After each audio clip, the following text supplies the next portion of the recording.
All right, here we are. Welcome back to the Dad Bod's Dad Boss. Now, you may notice that I'm slightly less Asian and I've got more facial. Oh, that's right, because I'm not Quang. Mr. Quang, who normally opens the show for us, is not here today. So you'll be stuck with myself and the one and only Mr. Eric Summerfeld. Mr. Eric Summerfeld, what has been going on? How you been, mate? Fantastic, fantastic. Had an awesome event just up in Brisbane. Just came back last night. So pumped from that. I was a bit tired this morning, so I actually had a sleep in. Typically I would get up around 5 in the morning. But I got up at 7 this morning, had a sleep in, brought Sophia to daycare, and here we are, dominating the rest of the first quarter. How crazy. It's nearly Easter. Nearly the first quarter done. Yes. 2:26. How are you, my friend? I'm good, mate. I'm good. 7 days to go till the end of the quarter. So yeah, no, we're all good. I like the. Actually, let's talk quickly about that before we get into our topic. The sleep-ins. I'll be honest. I had a few sleep-ins lately. Obviously, Leif, our youngest one now, is just over 2 weeks old. So, that first week I was having afternoon naps while I took some time off work and having sleep-ins. But hey, you want to talk just quickly because I know that quite often everyone's like, oh, you've got to be disciplined. You've got to do it every single day. You've got to get up at 5 a.m. and do your morning routine and everything. So, how do you justify like taking that day, like just once in a while, taking a day to sleep in, knowing that there's other people out there that are saying there's no days off and all that kind of stuff. Like, how do you justify that to yourself? Yeah, I guess seeing the bigger picture, I used to be very regimented and where I had to be, okay, Monday is 5 a.m. start. Of course, that's how you start your week, How can you sleep in under 7 and then missing the opportunities and you can't dominate. But yeah, it was a pretty big weekend, basically from Friday to Sunday, go, go, go, the whole time. So definitely felt a bit tired last night. I know that I needed to sleep and now otherwise if I don't, then I'm not focused and productive this week. So that's how I justify it. And then also knowing, for example, I got another night session tonight. So running an 8:30 p.m. group session, there so as well. So if I would get up at 5 then, and then the day is pretty packed anyways, so I can't really have a nap in between or a bit of a break. So then I would not be able to really perform at my best tonight. So they're really seeing the bigger picture. Um, and then even tomorrow morning then, because of that, the session will finish at around 10:30. Fuck, then I can't get up early again the next morning. Maybe I sleep until 6:30 then tomorrow. But I think for us it's possible to move things around a bit, We don't have to be somewhere at a certain time in the morning and start work at 7 or 8. So that's how I justify it and really being smart about it. And then, yeah, if I can't have a sleep in, then maybe I have to nap during the day. But what like you mentioned there, but it's what's the right word for that? Adaptation. Also knowing then, here's a good way how I think around about it. Sometimes weeks, where nothing is really on, everything goes perfect. Also, you want to double down with the deposits in the bank account. Then, if you have these weeks, like this week right now, or you're having a little baba, um, then you can focus a bit less on the perfect routines because you have the deposits in, but then eventually we have to, yeah, dial it in again. Yeah, yeah, I love it. And I love the adaptability. I think the big thing here is to remind ourselves that, sure, I said I'm going to get up at 5 a.m. and I do these things in the morning. Well, I have no doubt that you did your core non negotiable things throughout the day anyway. So the adaptability to say, well, okay, I don't need to do it in that first hour. We know that if we do it in the first hour, it's much better for us, but I don't need to do it there. In fact, for today only, I'm just going to do them later in the day. But knowing very well that you'll come back to that routine, which really serves you. And I mean, yeah, like you say, what's the difference between sleeping an extra 2 hours in the morning or just taking 2 hours in the afternoon or like going to bed 2 hours early? Like, what are you not doing in that 2 hours that you would have done in that 2 hours anyway? So, and in your case, you've got your group call anyway. So, going to bed later tonight wasn't really an option. So, you just reverse engineered everything and put it back, put your day together, which is a great way to look at it as well. So, super cool, mate. Super cool. Hey, talking about the Gabba, well, being in Brisbane, you talk about being at the Gabba, but share a bit of the insights of what you guys covered there, because I know that's going to lead into what we're going to talk a bit about as well. Yeah, so we had about 80 guys together, mostly from Queensland, but some guys came in the state as well, running these events every couple of months um, across the country. But we spoke about, or we had a venue in the Gabba, which is obviously the big cricket ground, iconic venue there. And we had our room there overlooking the stadium. So I think it's about 40,000 that fit in there, 40 or 50,000. And we were speaking about the impact that we all have, by our own example.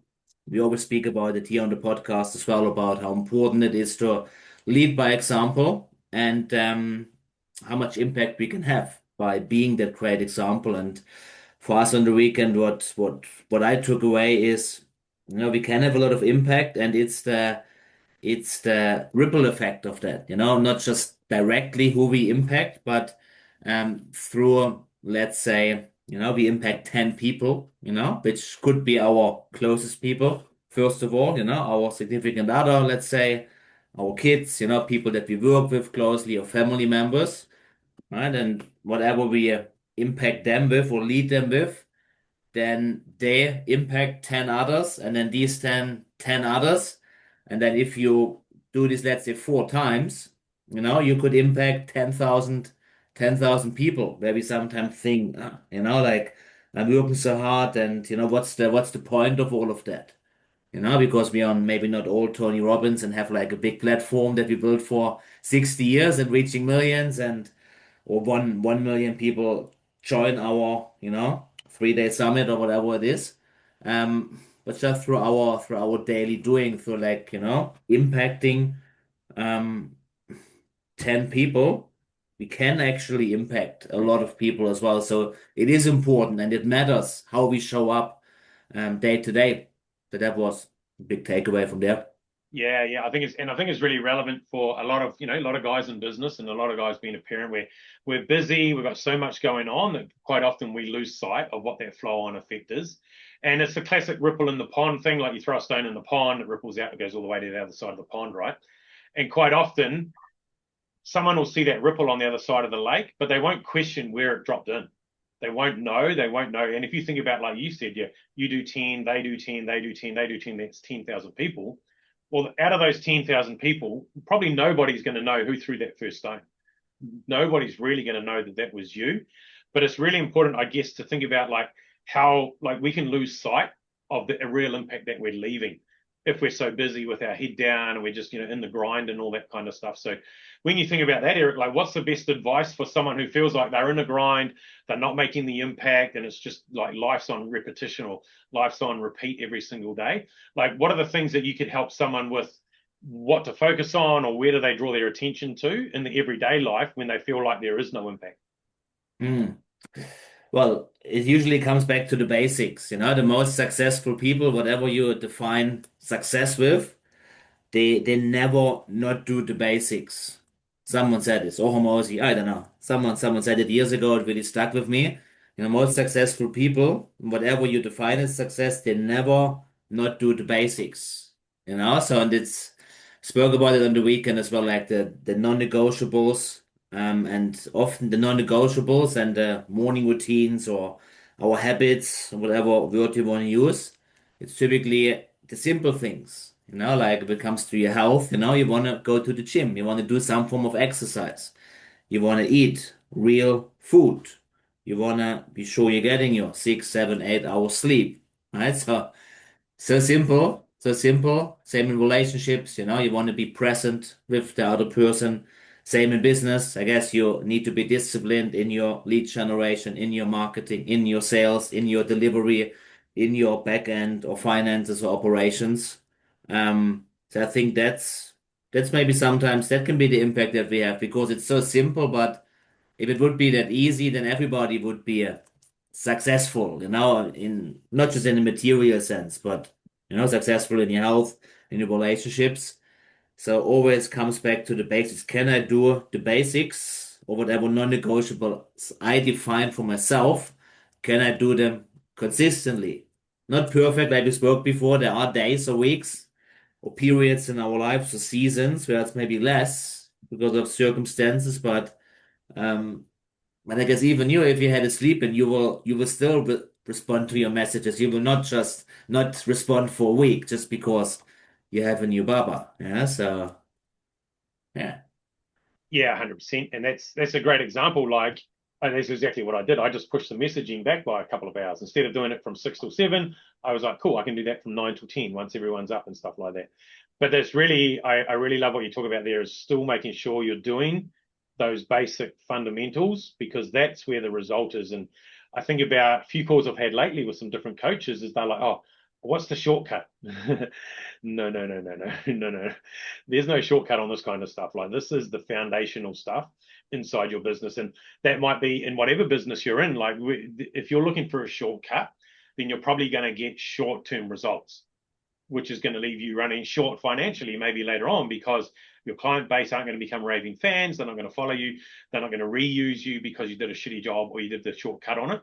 So it's really about really committing to being the best. And how do you be the best? It's actually doing those basics from the start all the time.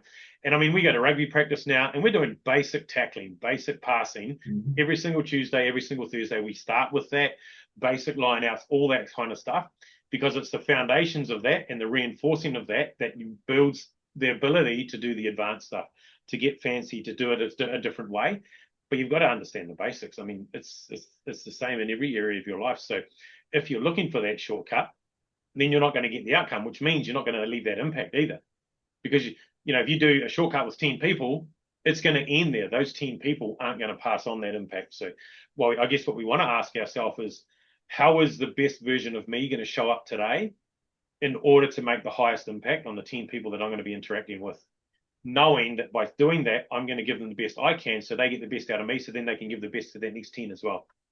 Yes. Because if I go for the shortcut, I'm just putting out a half-assed effort and I'm not making that impact, which means eventually I'm going to run out of raving fans and followers and it's going to impact me deeply. So I love that. I love that conversation around the basics and it kind of links back to what we spoke about taking that, taking a day off, but still making sure you tick the boxes of those non-negotiables as well. What about I mean, so we're talking about like impact, we're talking about legacy. Like, is it something that just comes and just happens, or do you want to talk to us a bit about like the long-term vision and the long-term goal setting? Because I know that's something you talk about a lot with your high-performance fathers. It's what we talk a lot with inside the coaching industry. But how important is that initial like long-term visioning and everything before you actually even set out on the path of doing the do every single day?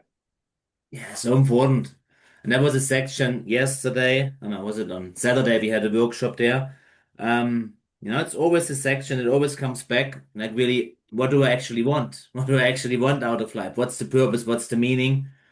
And always comes back to that. I've done it so many times over the years, but it's still important to constantly ask the question because, we, we, we can do so many things, and then back to the morning routine. What's the point? What's the point of doing the morning routine?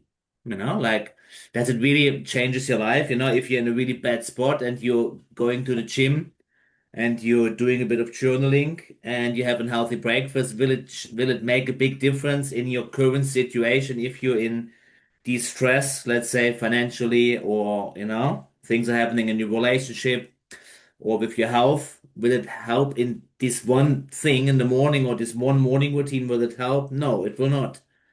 But then if we can zoom out enough and really knowing, you know, what's the purpose? What's the mean? What do we want to ultimately achieve in, like for us, it's in family, self, and service, like the three categories or the three circles of significance. What do we ultimately want to achieve in family, self, and service, and constantly coming back to that? And then it's basically the reverse engineering. Okay, if that's what I want ultimately, let's say by the end of my life or the next 10 years, okay, then what needs to be true by the end of the year? What needs to be true by the end of the month, what needs to be true by the end of the week, what needs to be true today. Um, and it takes time. I think that's why personal development is important, whatever form we are doing, because life is busy. So if we don't take the time to actually sit there, or like this weekend, what most of the guys said, was a whole weekend. So we started 3 p.m. on the Saturday. We had a workshop, we had a dinner. Then Sunday morning, we had a breathwork session. Then we had a workout session. Then we had a bit of a mindset talk and some shares and breakfast. So basically from Saturday 3 to like 3 p.m. to Sunday 11 a.m. And that's just taking the time out of the busyness of life and really thinking, really connecting, saying it out loud, to other guys on the same mission. I think that really makes a difference about, long-term goals, legacies, what do I want? And then now tonight, the session, for example, is okay, now what do we need to do the next 30 days and the next 7 days? That's what I will speak about, because it's great to have this vision and what I want to achieve, but okay, now what needs to happen this week, today? How do we actually take action towards it? Yeah, mate. Very, very cool. I love that. And talking to that whole the purpose, I think the big thing that a lot of the times when we head down, ass up, and we're just grinding, we lose vision of what the purpose is, or for what reason, or what's the real reason behind why we're doing what we're doing. And I guess a good thing for especially employers is to help everybody else in the business, and then same in life and in our family, is help everyone else understand what purpose are we doing this for. So I know I've spoken to one or two coaches more recently as well, as they were going, oh, I'm just doing everything you guys say. But they don't understand the thinking behind why we're doing that. They're just doing the action and not understanding the thinking behind it. Once you understand the thinking behind it, one, it makes more sense, but two, it gives you more drive and purpose to actually really follow through on it. Now, in a business, yes, your employees probably only need to know what to do. A certain employees say, "Hey, this is what we do," and they probably only need to know 10% of the reason why. But when you're the business owner and the business operator, it's really important to understand what is the deeper thinking behind that action or the activity that you're doing, because then it makes more sense, and then you can have insights into the other things that you can bring into that to be able to streamline it and make it better, rather than just Yeah. going, oh, and like again, come back to the coaches. A lot of coaches don't realize they need to be a business owner and a business operator. They just think I'm going to be a coach, and if I do what I'm told, everything will happen. But that's not how business works. Like, as a business owner, business operator, you've got to understand the thinking behind it. And once you understand that, then you can see where the holes are, and then that's when you can start patching it and fixing it much, much better, because you understand the deeper reason behind it. I'll give you an example again with the rugby. So we do breaths, like we just do 3 breaths, right, together as a team. Now, if I went and asked all the guys now, why do we do that? They'll probably say, well, I don't know. It's just what coach says. And I reckon it does just slow down just sort of slows us down when we're getting a bit agitated or whatever. What they don't recognize, and I'll probably share this actually this week, is it actually synchronizes your frequency as well. So then you're operating as a team. So yes, it does. It lowers the emotional, like heart rate, the emotional response and everything, so that we're more calm and collected individually, but it does it together. So it synchronizes us as a team. So now when we go into that next play, we're all in sync with each other. What's an example of that? Well, if we go on a bus trip on the way to rugby and one of us is listening to rap, one's listening to country, one's listening to bloody rock and roll, one's listening to opera, one's listening to jazz, and we've all got it on our speakers, the sound in the bus is going to be very distorted and nobody's going to enjoy it. But if we all just synchronize to our same frequency and listen to the same radio station, Mhm. everyone will be then humming at the same vibration. So then it makes more sense. Now they understand that. They're like, oh, this makes sense. This is why we do that. So now when we do the 3 breaths, that training or in a game, they're like, cool, this is so we come together as a team and we operate as a team better, rather than going, oh, this is just to slow down the heart rate. So it's the same with business, same with your family. Get everyone on board, understand the deeper meaning why I'm working extra long hours or why we're making those decisions in the business, and then everyone else comes on board as well. And it just means that you have a tighter team, whether it's the family or the business or your friends or a sports team. And then all it's going to do is give you better results because everything else aligns. Yes. Um, so Eric, anything else to share from your couple of days in Brisbane as well that you think would be helpful insight of like leaving impact, leaving legacy, and the ways to get there? Yeah, maybe one point that came up is the opportunity, which plays into that. We have the opportunity to potentially impact at least 10,000 people, even through only directly, leading or impacting 10 people. So just the opportunity, and I guess sometimes we are forgetting the opportunity that we have to have impact in life because things feel so monotone and so like, it's just going through the motions, especially, let's say after having a family. I mean, you got a newborn now, so life gets pretty basic and pretty simple, It's not about, oh, where do we go for like, for the next trip or all of this. Now it's like how do we get some sleep? How do we how do we survive? How do we keep this little one alive? So Um, like really the opportunity and like really, especially as a man or as a father, stepping into this leadership position at home, where interesting for us. So we have mostly business owners, let's say, part of HPF, So most guys are running their own business or at least, owner operated. So we are pretty good in leading at work, and being switched on and calling the shots. But then when it comes home, it goes to the opposite, where we then, so now we're home and what are we going to do? And putting a lot of pressure on the significant other. But like really, um, leading all the time. It's tough. It's tough as a man, as a father.